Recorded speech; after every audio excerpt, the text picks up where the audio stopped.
খুব মজার আর লোভনীয়ভাবে দুইটা পাটায় বেটে সহজভাবে লাউয়ের খোসা আর মাছ ভর্তার রেসিপি দেখাচ্ছি। ঠিক এমনভাবে বাসায় তৈরি করে দেখবেন, সবাই কিন্তু একদম প্লেট চেটেপুটে খাবে। চলেন ভিডিওটা শুরু করি। ফেলে দেওয়া লাউয়ের খোসা কিন্তু ভর্তা করে খেতে ভীষণ মজা। লাউ রান্নার পরে লাউয়ের এই খোসাগুলো অনেকেই ফেলে দেন, আবার অনেকে ভাজি করে খান। আজকে আমি খুব মজা করে ভর্তা করে দেখাবো। প্রথমে তো লাউয়ের খোসাগুলো ছোট ছোট করে কেটে নিয়েছি, পানি দিয়ে 3 থেকে 4 বার খুব ভালোভাবে পরিষ্কার করে নিয়েছি। এবার লাউয়ের খোসাগুলো সিদ্ধ করতে দিব। একটুখানি লবণ আর হলুদ দিয়ে খুব ভালোভাবে লাউয়ের খোসাগুলো সিদ্ধ করে নিয়েছি। সিদ্ধ করা হয়ে গেলে এবার কড়াইতে দিয়ে দেব হালকা পরিমাণে সয়াবিন তেল। স্বাদ বাড়ানোর জন্য একটুখানি দেব কাঁচা জিরে। জিরেটা তেলের পর দিয়ে যখন হালকা বাদামি কালার ভাজা হয়ে যাবে, তখন দিয়ে দেব গোটা রসুন আর দিয়ে দেব পেঁয়াজ কুচি। হালকা বাদামি কালার করে ভাজা হয়ে গেলে এবার দিয়ে দেব সিদ্ধ করে রাখা লাউয়ের খোসাগুলো। আস্তে আস্তে জাল করে নিব আর লাউয়ের খোসাগুলো তেলের সঙ্গে খুব ভালোভাবে ভেজে নিব।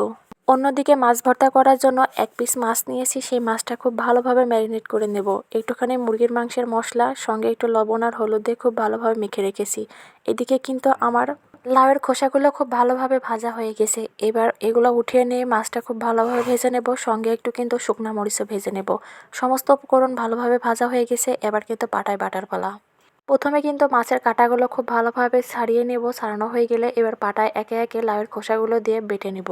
আপনারা চাইলেও কিন্তু ব্লেন্ডারে বেটে নিতে পারেন। আমার কাছে মনে হয় পাটায় বাটাটাই ভালো। পাটায় বাটা ভর্তার মতো স্বাদ অন্য কোথাও কিন্তু পাওয়া যাবে না। 3 থেকে 4 বার মিহি করে খুব ভালোভাবে ভর্তাটা করা হয়ে গেছে। এবার কিন্তু এখানে মাছটা ভর্তা করে নিব।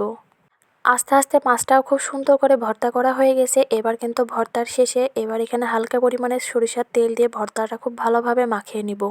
আপনারা চাইলে কিন্তু ভর্তাটা যখন কড়ার উপর দিয়ে ভাজি করবেন, ঠিক তখনই সরিষার তেল ব্যবহার করতে পারেন। আমি ওখানে হালকা পরিমাণে সয়াবিন তেল দিয়েছি। সবশেষে এবার সরিষার তেল দিয়ে খুব ভালোভাবে ভর্তাটা মাখিয়ে রেখে দিব।